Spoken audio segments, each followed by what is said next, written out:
Okay, good morning, everyone. Thank you for joining us at our next Business Success webinar. Today, we will go ahead and discuss how to avoid the 10 top legal mistakes that can destroy your business. Today's presentation will be presented by Brian Burt. He is a partner at Snell and Wilmer.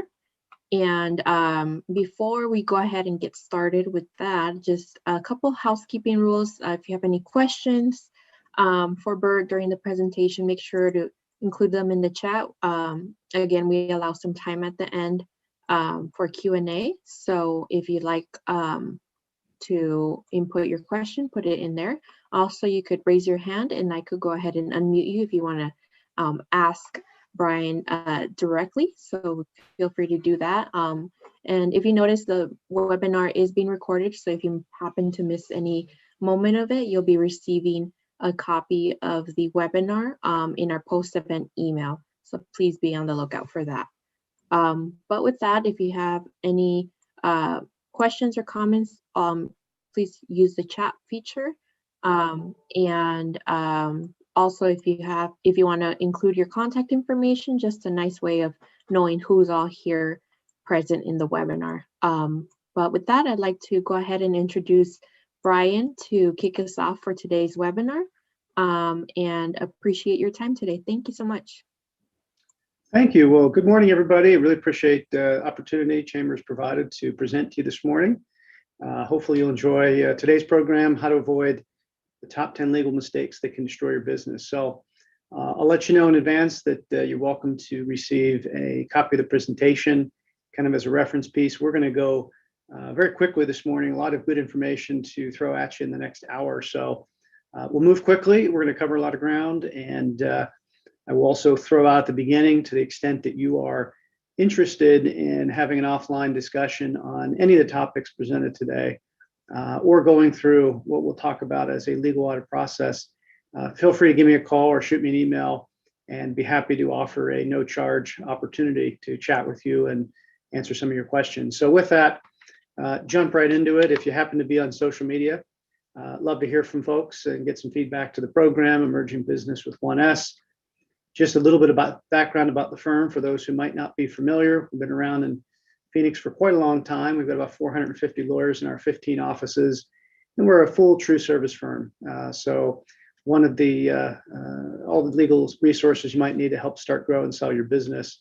A lot more information available on the website. I also do a weekly blog that is really a collection of articles of interest to entrepreneurs and their companies. So if that's you, then feel free to check that out.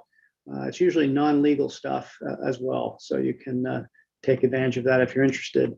My role here at the firm, I run our firm's emerging business group, so I spend my days working with entrepreneurial companies of all shapes and sizes, ranging from helping you start the company, negotiate contracts, deal with owner relationships and issues, raise capital, and ultimately help you sell the company or transition it to that next generation. So fairly exciting and kind of variety-filled practice. Agenda. We're going to talk, like I said, top 10 mistakes. So we're going to talk about selecting the wrong form of entity, not protecting your corporate shield, putting your eggs in one basket, no shareholders operating agreement, raising capital legally, failing to protect your IP rights, mismanaging key employee issues, failing to use commercial contract best practices, asking for an unnecessary fight, and not planning for an eventual liquidity event. So as we go through this, you're going to hear me say probably a few times that there's certain kind of myths on the street. That's the term I use. It's not a legal term, but something I came up with. And it basically represents what we hear daily as misinformation that's out there, whether it's on the internet, it's conveyed through folks that you might talk to who are also in business, or maybe they've had their own business.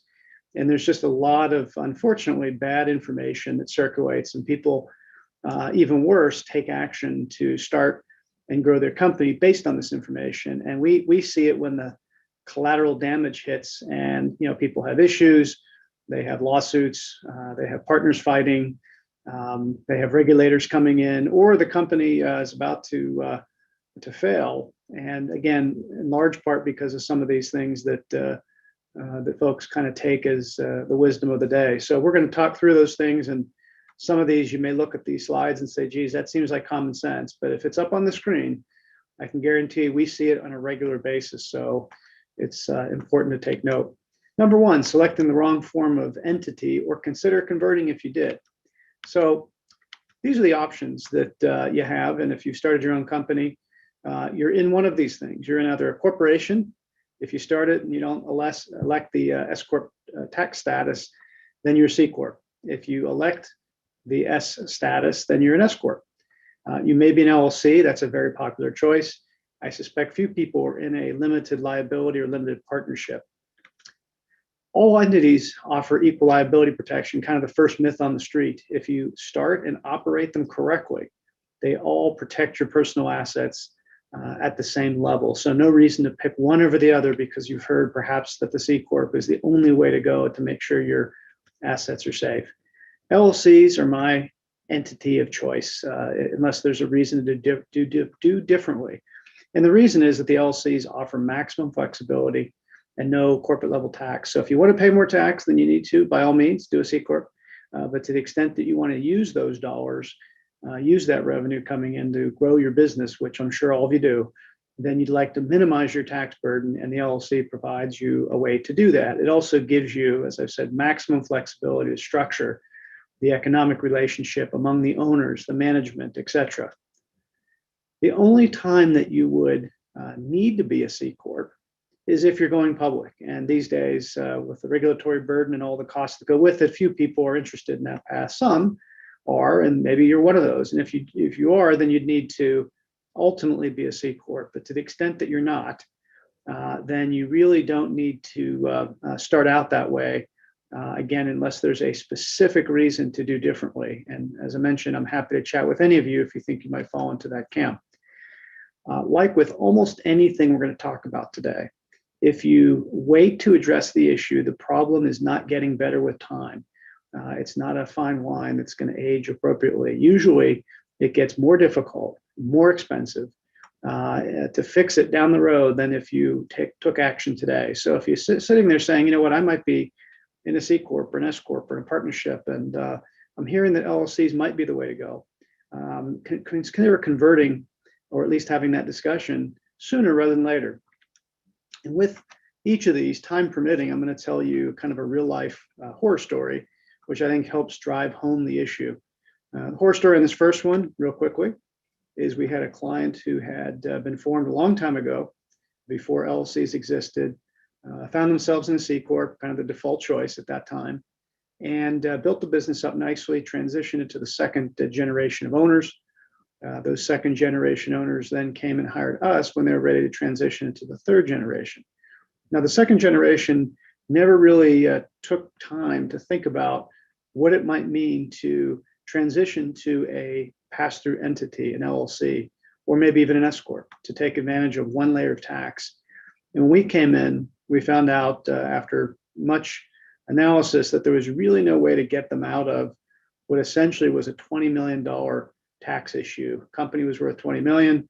The owners at the time, the second generation, were not able to get out of that. So what's going to happen is they will pay taxes on two levels on $20 million worth of value. And no matter what tax rate applies, that's millions of dollars in extra taxes that are getting paid that didn't need to get paid had they converted earlier on in the process, which would have been a very cheap, very inexpensive, very quick process to go through, and would have saved them a lot of dollars. And so it's just one of those things that, people never plan to fail, but a lot of times I see that people don't plan to get big or be super successful, ironically. And they say, well, we're going to be a small business and gosh, we'll never reach that, so I'm not going to worry about it. And then unexpectedly things go well and they get big and the company increases in value and you find yourself in this boat. And so again, if you're early stage or even later stage, or if you're just thinking about getting started, it's a good time to put in place an entity that's going to best fit where you want to go going forward. So happy to chat with you about that if that's of interest. Second, not protecting your corporate shield. Everybody should form a company to operate the business. If you don't, and you're in a sole proprietorship, you are every day putting at risk your personal assets, that retirement fund, kids' college, savings, etc. And no reason to do that. And the longer you're in business, it's inevitable that there's going to be, if not a claim, certainly a threatened claim from people you do business with. Customers unhappy, employee gets terminated and maybe wants to come after you. Maybe it's a partner where there's a dispute. We see all those every day. And so no reason not to have that corporate shield in place. And you want the very worst case to be that you bankrupt your company and go home and your personal assets are protected. You don't want them to reach into that savings fund to pay those creditors. So most people will file and become an entity, but oftentimes they stop there and they say, I've thrown the articles into the Arizona Corporation Commission. I've started the company. I'm good to go. And unfortunately, there's some additional things you need to do to make sure that what we call prevent piercing of the corporate veil. That's just ensuring creditors don't get through that corporate shield. One, you got to maintain corporate formalities. And this means that you have to separate the company from yourself, separate bank accounts, separate tax numbers. You don't want to commingle funds, personal and business. You want to keep the entity separate from your personal day-to-day activities. And it's oftentimes something that entrepreneurs simply don't do. It's easier just to pay everything out of one. It's their company, they own 100%, so why take the extra step? And it's critical that you do. Second, not funding the company, either when you start it or when you expand it. You can't incur a bunch of obligations at the beginning of the company, hoping that revenue will kick in and you'll be able to pay those creditors when those bills ultimately come due. You've got to put enough money in, and there's no bright line that says it's $1,000 or $5,000 or $500 or $100,000. It depends on what the company is going to incur in those early days. But until the revenue kicks in, you need to make sure that you fund those obligations, which could be out of your own pocket. You could bring in other people who are going to invest in the company. It could be through a loan, any number of avenues. And you need to do the same thing when you're expanding the company, whether it's a new line of business, a new geographic location, et cetera. And finally, you can't commit fraud, meaning in this case, if you are under say a non-compete or a non-solicit in your current employer, you decide to leave and say, hey, I'm restricted, but I'd like to go set up shop over here. I'll go do it through the entity. I won't do it personally, but I'll do it through the entity, and that'll get me off the hook. And unfortunately, it won't. Final note that you still can have some personal liability in limited circumstances, as you see on the screen there. The most obvious example, if you commit a bad act, you violate the law. When you're doing the business, that can yield a personal liability. No surprises there. The other big one is the personal guarantee, and I'd encourage you strongly to get off those guarantees if you get on them in the first place. For those starting businesses, lots of you will do an SBA loan, for example, which typically comes with a personal guarantee. So nothing wrong with doing it. You just want to make sure that you are not on the hook in perpetuity. Find a way, if the company's successful, to pay down that loan, or substitute other collateral when the time's right. This is probably the most tragic lesson learned of all those that we'll talk about today. And the quick story is that back before the last kind of Great Recession in 2008, we had a client who was going to look to sell a company. It was going to be a great sale, great family business, nice guy, had been doing it for a while, looking to sell the business for maybe $60 million. We were looking at term sheets to facilitate the sale. And there was a bunch of personal guarantees on the business, but the thought was it's kind of a pain to pay those off.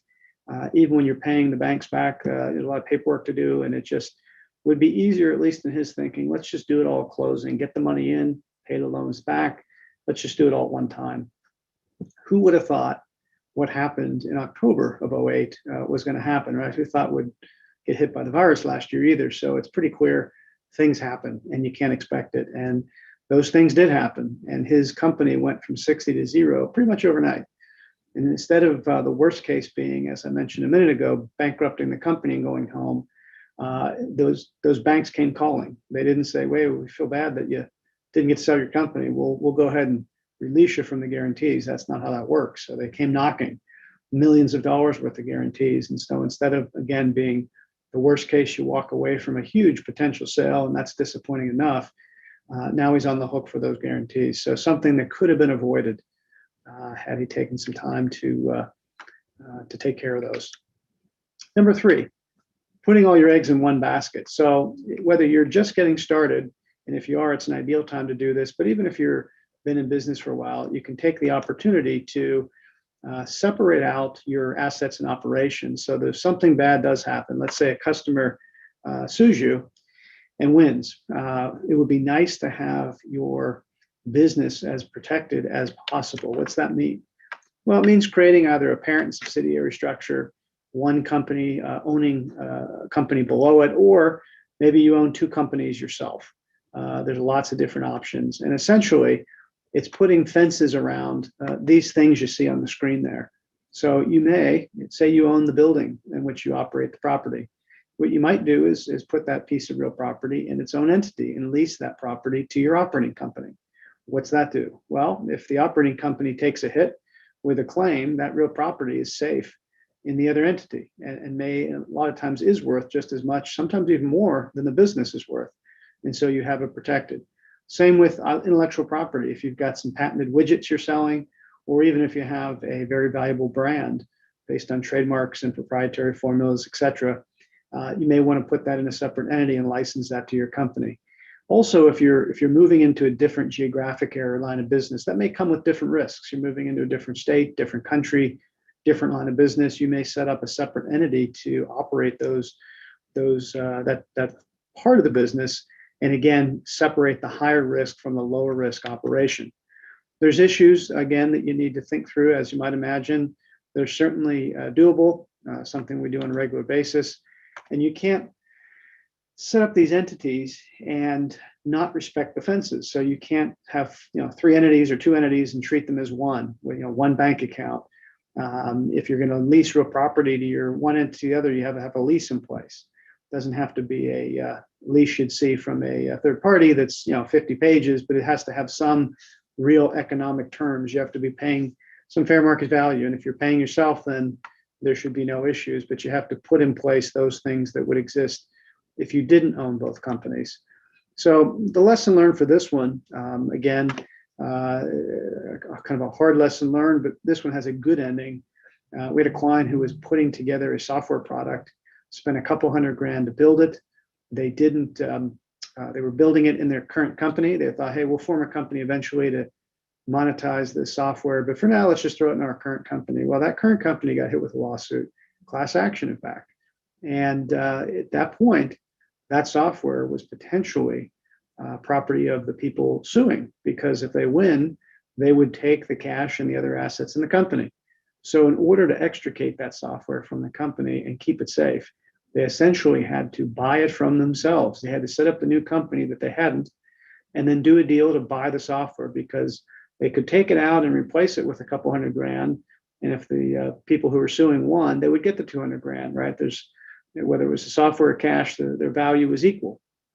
What they couldn't do is just take the software out and say, hey, sorry, that was not meant to be there, so we're not going to let you have that. And so they set things up, had to pay to do that, and then they started paying themselves essentially. Well, the class action ultimately got settled, so they really just paid one hand to the other. Again, a good ending. But had they lost that litigation, they would have had to essentially pay double for their own product, and that makes no sense. No operating or shareholders agreement, one of my favorites. So to the extent that you have no partners and never will, you can ignore the next 5 minutes. But to the extent that you may, and most of you oftentimes will, maybe you already have one or two. Why do you need one? Because partners don't get along over time. And if folks are on the call saying, hey, that's not me, I'm in business with a family member, could be your parent, could be a brother, could be a kid. I can tell you that the nastiest disputes, I'm just working on one this morning before this seminar, where there's family members involved, and you have all the business issues that they disagree on, and then you have all the family dynamics on top of it. And those are the nastiest disputes we see. The partners will disagree. It may be a legitimate business disagreement, or it may be something much worse, but it's going to happen, almost guaranteed. So what are the purposes for having the agreement? And you throwing the articles into the ACC is not a shareholders or operating agreement. Also, for those who think one of these myths on the street that we don't need to waste time or money on this because the state statute, whether you filed in Arizona, Delaware, Nevada, California, wherever you're reformed, they're going to have in their state statute, the LLC statute, corporation statute, a default playbook that's going to do all this stuff for me. So no reason to, again, spend money on this or time, because we'll just follow the rules. Unfortunately, no matter what state you're in, those rules don't exist. They may cover 10, 20% of the issues that you'll want to address.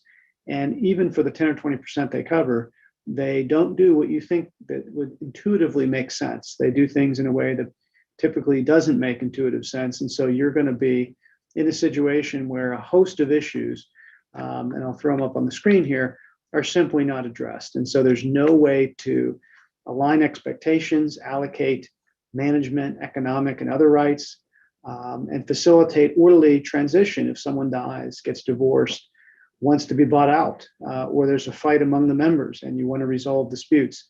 It is extremely difficult to provide for the ability to get partners to do that. And I'll give you a couple quick examples. And again, I know I'm moving quickly for time's sake, but we have lots of businesses where folks get together and they wake up 10 years later and say, hey, what are we doing with the company? We've been running this for a while. And one person says, you know what? I'm assuming we're passing it to the kids, right? This is a family business. And the other one says, no, that's not what I intended at all. I thought we were going to sell this thing. We're going to grow it and sell it. We've been doing it for a decade now. Let's get out of it and take some cash and move on.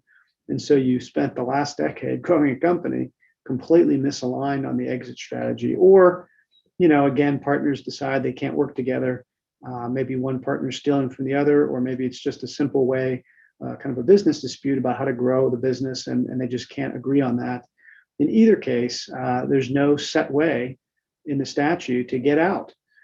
You would think, and we've seen all shapes and sizes of partnership disputes, and unless you bake it into your document, there is no trapdoor. Even if the other side commits felonies, and I can give you all sorts of examples that happen. Typically, it gets worse when the economy tanks because people are in a little more desperate situation and they want to get resolution. And we've seen almost everything you could imagine happen. And we've seen people who, again, have committed felonies. We saw one guy who tried to kill people. And even in all those circumstances, there was no simple way to get them out of the company. You would think there would be, without having that in the document. So if you have a partner thinking about it, can't encourage you enough to look at these options here. Raising capital illegally. If we were live, I would ask the folks in the room how many people want a felony stapled to their entrepreneurial resume, and I'm sure no one would raise their hand. But yet we see people raising capital all the time for startup companies in a way that doesn't comply with the federal and state securities laws. And I should have mentioned sooner, I'll throw it in now. I do lots of these seminars in a variety of different venues and times and days and so forth. And a lot of these topics are subjects to their own programs that we kind of get into really the nitty gritty of these topics. And so several of the ones we threw up on the screen, certainly this one, we'll have programs coming up that really dive deep into these topics. So if you're saying, hey, I'd love to learn more, again, happy to chat with you offline. Or if you want to check out, I'll throw it up on the screen at the end, some upcoming programs that you may be interested in. In any case, the federal and state securities laws, which most people are not familiar with, govern raising capital for the company. And anytime you start having conversations, then you are subject to these. And so whether it's talking to mom for a $10,000 loan to help start the company, or it's going out to people you don't know to solicit capital, maybe it's a competition around town or some other form, you need to be mindful that these rules kick in. And you have to be, and this is a complex topic, so I'm just hitting the very surface, but you have to have an exemption, or what I term a legal path to get there. There's a number of new ways that didn't exist just a few years ago to get there legally.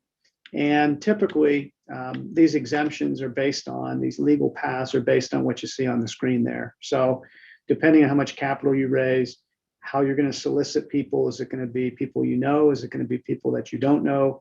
Is it going to be a public solicitation? What type of disclosure? What type of investor is it? Is it a high net worth investor? Is it the average person who's throwing in some cash? Those things will come together to determine how many paths you have. Once you pick a path, then you have to follow the rules in order to get it done legally. There's some traps that you can fall into. Again, for time's sake, we don't get into great detail on these, but suffice to say that going out and putting your potential company or offering on social media is almost a guaranteed way to get yourself in trouble. I see lots of these. I was just on LinkedIn this morning, kind of checking out the feed, and I saw a couple of folks post offerings, and one I know is doing it right, and the other is pretty much not doing it right. I can almost guarantee they're probably in the felony zone. But the people put it out there, they see it, it's so common. They put up a website and they indicate they're offering equity for sale or what have you. There's lots of things that are going on. You would think, based on all the stuff that's happening around you, that hey, this is legal, everyone's doing it, it must be okay. And I can tell you it's not okay. The regulators check out the social media feeds. They're on there trying to see what people are doing, right or wrong. And you just don't want to be in a situation that I call life-changing. Once you get hit, it's life-changing. Quick story on this one. When I do this presentation, kind of the full version for this raising capital, we typically have at least one person come up after and say, you know what, I've been doing whatever it is I've been doing from a business standpoint, and I clearly am not following the rules. Didn't know they existed. I knew they existed, didn't want to bother to follow them. It just didn't make sense. Everybody else is doing it, without doing the right thing. So I just figured I'd do my own approach. So we had a person who came up to me after the presentation I had done back when we were still doing live stuff in the old days, and said, hey, I've been doing some house flipping, not uncommon in Phoenix, in the real estate world for 10 years, no issues, but clearly I'm not doing this right. So I need to have a chat with you. So he came in, we gave him some homework to do so he could kind of get started. He came back a couple months later and clearly had not done the homework because he brought a couple buddies with him. And I guess he was going to let them do the homework. So they all went off again. And then I got a third call. And the third call was not a good one. It was not the charm for him. He said, I need to chat with you urgently. I said, what's happening? Did you do the homework? No, I've got my third notice. And you never want to let it get to the third notice, by the way. But he had gotten his third notice, a criminal investigation from the Arizona Securities Commission. So someone turned him in. Someone was unhappy with one of the deals he had done, turned him in. He didn't know it until he got this letter. And now it's on the third notice and they're investigating his company. And we said, we can introduce you to the folks here at the firm who handle those types of things. We'll have to see what it looks like. Never showed up and he left the state. I Google him every now and then to see if he's around and I can't find him. So it's a life-changing deal if you get caught, and it's just not worth doing. There's lots of corners that entrepreneurs cut. I work with them all day long, and I know that that's what happens. You take risks. This is one of those few areas, together with tax stuff in the IRS, that you don't want to cut corners on. So if you're raising capital, I encourage you to learn more about this. Failing to protect your IP. Everybody has IP. If you're on the call and you say, I don't have a patented widget, this isn't me. Well, it may be your brand to the extent that you have a product that lots of people sell. Maybe it's a food product, maybe it's a beverage, maybe it's something else, but maybe it's a service. What differentiates you from the rest of the crowd is the brand. People get to know your name, your logo, and that is what really drives the market adoption and continued customers to your business. And so that may be extremely valuable. Think of all the products and services that you use where the brand is a factor, why you pick one place over the other, because you think you're getting a guaranteed customer experience. And so everybody has some IP. It may be the trademarks, it may be a patent, it could be some trade secrets, ways that you do things that no one else knows, formula for your proprietary product, etc. So one way to figure out what you have is to do an IP audit, which, as I mentioned, we're happy to help you with if you're interested. You want to confirm that you actually own your stuff.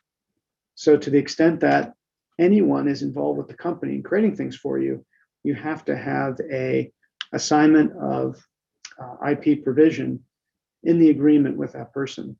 And this hits hardest when you're hiring consultants. Maybe they come in, they build your website, maybe they create the prototype of the product for you. And you say, well, I paid them. Of course, I own the stuff, right? Wrong. Typically, from a assignment of IP standpoint, unless the consultant has signed those rights to you, they retain the rights to the intellectual property associated with that. Not intuitive, doesn't make sense because you paid them, but that's what happens. And so you want to make sure you're getting the ownership of all the hard labor that's being done for you, and that you're paying top dollar for to make sure it gets done correctly. And things can be protected in a couple of different ways. One is to file a patent or trademark registration. That's a great way to ensure long-term viability and reduce some competition for those who would try to either take your product, your invention, or trade off your brand that you built over time. Also in Arizona, all the things on the screen there that you see in terms of confidentiality, non-compete, et cetera, are enforceable. A little bit different rules in California, but certainly in Arizona, if drafted appropriately, and that's the key. We see, and I just reviewed some of these yesterday, where people had pulled things off the internet, they got them from a buddy, and they were completely overbroad and unenforceable. And that's the worst thing to have. You have these in place, you have employees who sign them, and you're sleeping comfortably at night thinking, hey, I've got my business protected. Well, in this case, the individual I've been talking to, the people left and went to one went to another company, one started their own company, and they started stealing clients. And so in the agreement, there was a non-compete, and there was also a non-solicit. The non-solicit may be enforceable. A good chance it could be. The non-compete, it won't be because of the way it was drafted. And so hard lesson to learn after people poach your clients and start competing with you, that you may not be able to protect yourself as well as you'd hoped. Also, you can protect it in non-legal ways, making sure, for example, everyone doesn't have access to all your computer systems. Maybe it's just the owner, maybe it's a couple of key executives. It's not the whole team of people who, again, may or may not end up leaving and taking some secrets with them. So lots of horror stories to tell here. Simple one for this particular topic. We went to sell a company. This was a while ago, probably about 10 years ago. And they had let's just say they were in the consumer product space. And they had a bunch of products, not really proprietary, but they had some pretty cool brand names for them. And that's what set them apart from the competition. And they had all those brand names of each individual product produced by outside consultants. And guess what they didn't have? They didn't have that assignment of intellectual property agreement in place. So the buyer was ready to write a check for $20 million and potentially more with the earn out. And we found out between Christmas and New Year's, because the deal was supposed to close at the end of the year, that they weren't going to buy the company without the consultants assigning over those trademarks that they had created for the company. So we were holding up a huge deal. It was between Christmas and New Year's. People were on vacation, literally traveling around the world. And fortunately, we A, found them, and B, they were still on good terms with our client. And so they didn't extort the client for signing over these rights, which they easily could have done. And so we got the deal closed. This is one that ends well. But imagine having a $20 million check held up because you didn't take time to do what's a very simple thing. This is a half page of paper to make sure you own the stuff. And that obviously that situation could have ended very poorly. And it would have been a tragedy had that been the case. But again, one of these small things that has a big impact if not done correctly. Mismanaging key employee issues. Obviously, the job market's kind of chaotic right now, but this is the most recent statistic I saw. You may have seen higher or lower numbers. People are looking for a new job in part because they're, want to take advantage of other opportunities. Lots of people obviously laid off. Businesses are going under. Bad things are happening. Hopefully, it's going to be a better year than it was last year. But bottom line, it's a pretty chaotic time. In the employment world, it is really easy to get things wrong, and getting things wrong can yield some big liability in ways you didn't anticipate. You've got to properly hire and fire people. When you're bringing them in, you got to do the right stuff and avoid saying the wrong things. And on the way out, you've got to avoid doing the wrong things. Either way, you don't do it right, you can potentially buy yourself a claim. I'll give you a quick example. we were looking to purchase a company. Our client was, I should say, and the seller made a error in the hiring process. There was some wrong advice given, and they did some things they shouldn't have, and failed to do things they should have. And bottom line, they had created a significant liability, federal liability for the company. And to give you a sense of how bad it was, this one mistake, the accrued liability was larger than what we were paying for the company. Think about that. One little mistake, just some bad advice, and they had a liability that was greater in value than what we were paying for the sale price to buy it. Now, they sold the company, we bought it, things ended up well. So that's one that ends well for both our client and the other side who did the wrong thing. But had that not happened, they would be sitting on a situation where that could have ended the company pretty quickly and put them out of business after a long run. They had to operate the company for, I think, 10 to 20 year range, and that would have been a disastrous result. You also have to understand what employees want, and I'm sure you've heard in other programs or just through talking to folks, and maybe you're in the camp yourself, that we have several different generations in the employee workforce these days, and they all are looking for different things. For those millennials who said, I want to work at home, hopefully you've gotten your fill. But there's lots of different ways to incentivize people to stay with the company, be highly motivated to do what you want them to do. You see some of those things on the screen there. And, again, there's lots of differences. There's a MetLife study that's done each year. If you haven't seen that, I'd encourage you to check it out. I forget which year they're in. It could be 12th or 13th or 14th year. And then it's packed with information about what employees are looking for and how to, understand that different, again, generations have different expectations, and kind of position your workforce in a way that's going to motivate them. It's kind of not one size fits all. And there's lots of ways to do it, including giving what I call a piece of the pie without having to give up ownership if that's not something you're interested in. These issues we could talk a whole seminar about.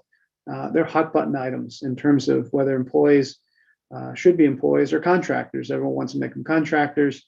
The law often says otherwise. It's not just what you agree to with the person, it's what the law says. And in California, it's almost impossible to treat people as contractors after some recent rulings. Arizona, a little bit looser, but still, you have to get it right. Then when you hire folks, you can't just dictate it's going to be a salaried approach if they're supposed to be hourly. So you have to work through the rules and make sure you've got the classification appropriately. There's probably no more hot button item than the discrimination and harassment stuff. It can lead to huge liability for your company. Should be a zero tolerance environment, and there's ways for companies to insulate themselves, not from that joker who's going to do the thing they shouldn't do, but if they do that, preventing the company from taking the hit, at least as significantly as it would otherwise, through training policies, reporting protocols, etc. And so there's ways to insulate the company from a bad actor who, perhaps you can't control, but at least you can make sure you take the appropriate steps.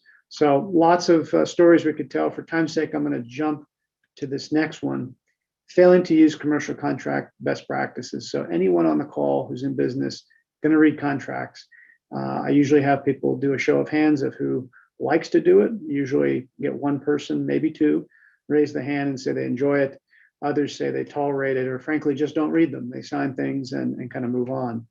I'm going to encourage you. I think there's no better investment than to create your own forms for the people that you're doing business with. Have a customer form that's favorable to you instead of having to vet 50 different forms from the customers that you get. Have a standard subcontractor or vendor agreement, have some standard employee documents, etc., so that you know what's in them, you know that you're protected, you know the risk allocation is acceptable to you, and you save yourself a ton of time, money, and effort, not just on the legal side, but certainly your time and effort and your team's time and effort going through the contractual process. Don't pull things off the internet. Don't go to LegalZoom that still has a 100% track record of getting it wrong every time I see their stuff. And I just saw something this week. You really need to make sure it's done appropriately. Like I said before, on the non-compete side example I mentioned, having something in place you think is appropriate for you, only to find out it doesn't protect you is kind of the worst of all worlds, kind of creating that false security. And you've got to process third-party contracts that you have to use efficiently. I've seen people spend, hours and hours and weeks on contracts that are worth $5,000 for the business. And then they'll sign a $100,000 obligation with a 10-minute review. And it just doesn't make sense. You've got to know when to and figure out how efficiently process the deal. One of the things we do when we work with clients is to kind of educate them on what the issues are that need to be focused on, those hot button items that are going to be subject to negotiation, and kind of let them get educated and learn how to address those things as they come up, as opposed to worrying about all the stuff that's in there. And here's some of the things that you would expect to see. You also need to kind of understand these days that, and this has been true always, but these days in particular, there's one or two sentences that may pop into your agreement that could mean the difference between your company surviving or not. One of the good examples is data protection. You may have been subject to a breach. Maybe your credit card or identity was stolen. I've had that happen to me repeatedly here in Phoenix, and I suspect a lot of you have as well. And so people put in the contract and they think it's reasonable. Yeah, I'll protect my customer's credit card information or other data. That seems reasonable. Well, the average claim, if there's a breach, typically runs in the 7 figures. And so I'm assuming that no small business can survive a hit like that, let alone even a much lesser claim. So one sentence, though, could make the difference. If you don't give that warranty, or if you give it subject to some qualifications, that can mean the difference between you being on the hook for a situation that, frankly, you might not have any control over, or not being on the hook and being able to kind of live to fight another day. Finally, the key is damage limitations. Every contract should have damage limitations. You should know, worst case, if this goes sideways, here's what I'm going to expect to pay to get out of this relationship. And I give an example here where you've got a printing business. I'm not sure if anyone on the call is in the space. If you are, this may hit home in particular. But people assume if the worst case happens, you have to give back the amount of money that the customer paid you. They paid you $10,000 for a printing job to print up some posters for a new event, for a grand opening of a new business. Then worst case, if you get the date wrong, you got to give the 10 grand back, or maybe you give them 10 grand worth of credit to print the next sign or whatever it is they're doing. Unfortunately, that's not where the limit lies. And unless you've baked this into your agreement, your customer agreement, you could be on the hook for much more. Let's say you missed the date, got it wrong, no one showed up at the grand opening, they come back to you for $110,000 in damages. You say, how could that be? I only got paid 10. Well, they hired, and it was certainly foreseeable because it was right on the flyer, that they were going to have live entertainment, food, all sorts of other stuff to facilitate this grand opening. And all that went to waste because you got the date wrong and no one showed up. And so it's reasonably foreseeable that the damage could happen. And again, unless you built in that liability limitation, you may find yourself on the hook in a case like that. There's many examples where that type of lawsuit or claim has happened to our clients, and they didn't realize that it wasn't in the form. In some cases, when they borrowed a form from a buddy, I can think of several examples where that form was for the opposite side. It was a customer agreement, and it had a limitation of liability for the customer, but not for the other side. And so when they gave it to the buddy, the person receiving it, not realizing it was inverted, it was really drafted for the other party, entered into an agreement where they were protecting the other side and no protection for themselves. So you want to obviously avoid that happening to you. Number 9, asking for an unnecessary fight. So anyone who's been in litigation, who's on the call, knows that it's not fun. It's expensive, creates a lot of brain damage, it's very stressful. Sometimes the stress is just as bad as the financial burden. And so you want to understand why litigation happens. And for time's sake, we don't have time to get into all these things, but here's some of the common reasons why people get into battle. These days, when you have very little kind of live interaction, lots of people are communicating via text, email, even through social media channels. And it's really difficult oftentimes to get a good sense of what the other party's saying. A lot of misinterpreted texts and emails that we see from clients who say, geez, I think the person's trying to do this to me, or, they're threatening me with that. And it really, without the context, isn't clear what's happening. And so you want to try to avoid that. You want to try to do business with ethical folks. So lots of ways to, figure out who you're getting into bed with, whether it's a customer, it's an employee. You can do lots of formal and informal background checks and have a discussion with your lawyer, your CPA, others you work with who may have familiarity with the party you're looking to do business with. There's some that just don't behave nicely, and any contract you enter into is not going to be as protective as you think, because they're going to find ways to want to exploit it, to breach it, to go around it. And there's companies in town who are notorious for doing this. I always have one example. I won't mention the name to protect the guilty, but they always try unethical stuff. It's a big company. I'm sure you've heard of them, but they just don't play nicely with others. And they just popped up again in the last 2 weeks. It's a relationship our client has, long-term relationship they've had with them. And they did the same thing. They tried to work a deal that made no sense, not consistent with the contract, but they do it each and every time. So you need to know who you're getting into business with. And other things on the screen there, again, we won't go over all these, but all these are reasons why people get themselves in trouble. A poorly drafted agreement is right there at the top of the list, together with partnership disputes, as we talked about earlier. So how do you employ, or how do you get around these fights? How do you avoid litigation, which you should try to do at all costs? Well, kind of the inverse of the things that can get you in trouble. A couple I'll focus on, apart from doing business with ethical people: take informed business risks. All the stuff we've talked about in the presentation today are things that you can do to minimize risk, build a solid foundation, avoid the mistakes that we see tragically costing people lots of money and oftentimes their business that they've worked hard to create and grow. And it's happened needlessly. They could have taken steps, oftentimes very inexpensive steps, to fix the issue before it becomes an issue, or again, create a foundation that they can build on. There's plenty of risks that you can't quantify, that you can't help in the entrepreneur world. That's part of being a business owner. And I'm sure you've encountered many of these. And for us, our message is, the ones that you can tackle and that you can fix and that you can avoid, encourage you to do that. Also, a couple other things. If you think you are getting kind of an issue, there's a potential dispute, you got a text, you got an email, something's happening, encourage you to sleep on it. That's something you probably heard long time ago from your parents when you were young, but that makes a big difference. Don't shoot out, and you'd be shocked at this type of stuff we see people send out to each other in the heat of battle. Sleep on it, and even better, go with a third party kind of reality check. We serve that purpose a lot, or maybe you have an advisor or someone you trust who can tell you whether it really is as bad as you foresee it being. And before you jump in and start blasting things out, calm down, get a reality check, figure out your next steps, and do it appropriately. The final lesson learned is people do not behave rationally. If they did, our litigators, and we've got a lot of them in the building here, would have nothing to do.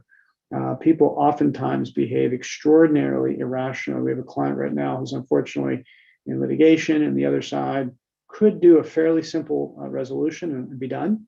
And unfortunately, they're the mindset they want to do damage and kind of punish our client. It's kind of a personal dispute. And so they think that makes sense. Let's make them spend money. Let's make them get stressed out over it. And not because there's any economic benefit to it. Both parties are spending money, but just because they want to inflict some pain. And it's totally irrational from our side of the coin. Our clients feel the same way, but it's happening nonetheless. And so you can't assume folks on the other side are going to kind of do what makes sense, and there's going to be an easy solution. So react accordingly. The final tip is this, and this is, you guys spend quite a bit of time, quite a bit of sacrifice building your companies. And so to the extent that you get into the company without figuring out how you're going to get out of the company, how you're going to maximize the return on your investment, is sometimes leads to some pretty tragic results. We see people who've been in business for 10, 20, 30 years who never figured out what the exit strategy was. And then something unexpected happens, a death, some kind of new regulation comes in that really devalues the company. Maybe a competitor pops up, maybe a virus hits, whatever. Again, if nothing else, we should all anticipate the unexpected after the past 12 months. And so what you want to do is make sure that you have a place for exiting the company, and that you run your company every day as though tomorrow was going to be the day on which you need to sell that company. What's that mean? It means just, again, creating the foundation, understanding what you and your partner, if you have a partner, is visioned for in terms of exiting, whether it's a sale, it's a passing down to the next generation, whatever your strategy is, you want to make sure that when that day comes, whether you pick the day or it picks you, that you have a way to get out of that. And that, again, there's lots of things that go into that. Happy to chat with folks who are, do not have that plan in place, but it's something that really you want to maximize that value, all the sacrifice you put in. You want to make sure at the end of the day that it all comes back to you.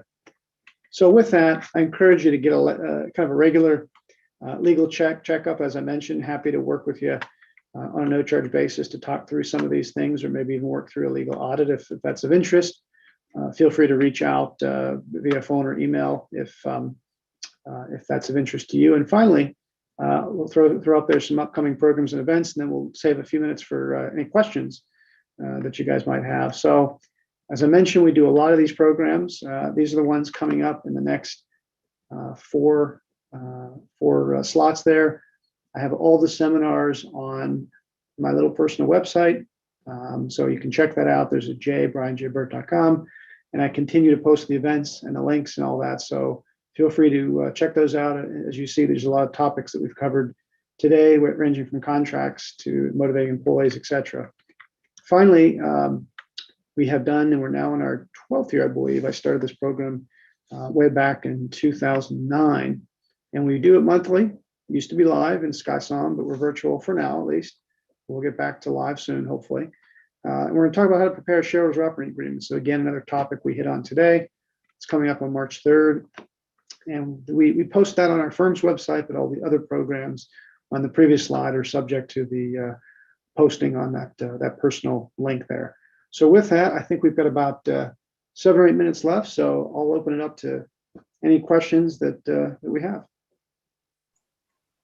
Wonderful. Thank you so much, Brian. I do see a couple questions here from a couple of people. Perfect. So Liz is asking, what's the name of the yearly report of examples of what employees want?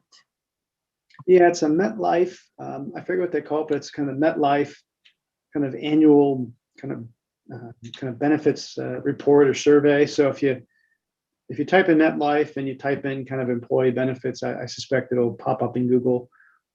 Great resource. Awesome. And then there is a two-part question here from Jimmy.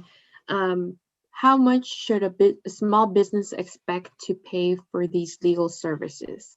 Would they be a retainer type services or a la carte?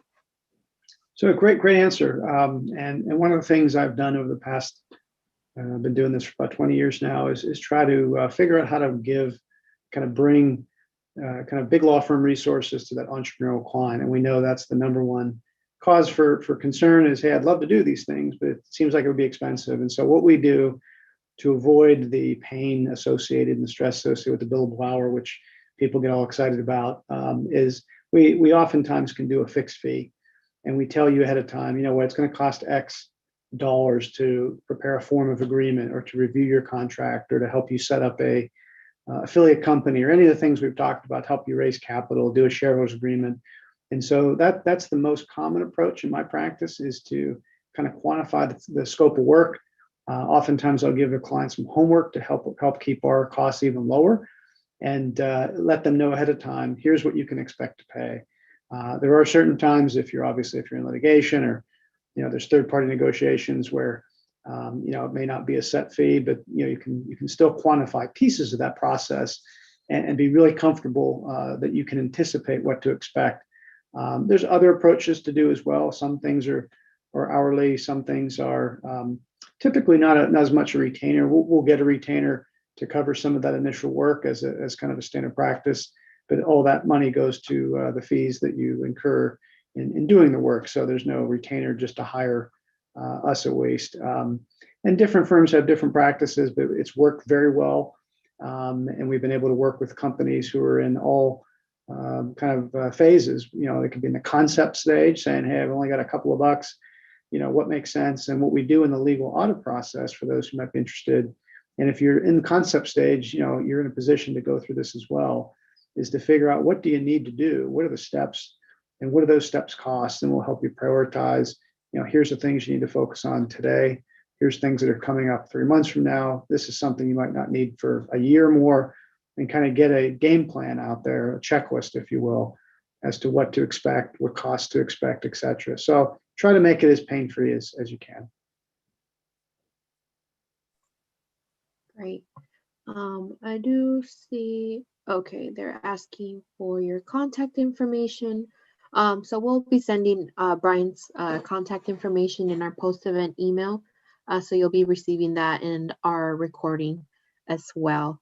Do we have any other questions? I know we are almost at the 10 o'clock finish time. So if you have any questions, make sure to raise your hand or include it in the chat. But Brian, any last minute remarks or any closing remarks that you'd like to provide to everyone? Well, I just want to thank again the Chamber for hosting this program, opportunity to present. Always appreciate it. And hopefully folks on the call here got some good tips on how to get started or how to address some things that may pop up. As I mentioned, I'll throw it out a final time. I'm happy to chat with any of you offline, free of charge, just to answer some questions or chat through some issues. So once you see the contact info there, feel free to reach out. And always like to meet new people and find out what you're doing, learn about your business, and see how we can be helpful. So feel free to take advantage.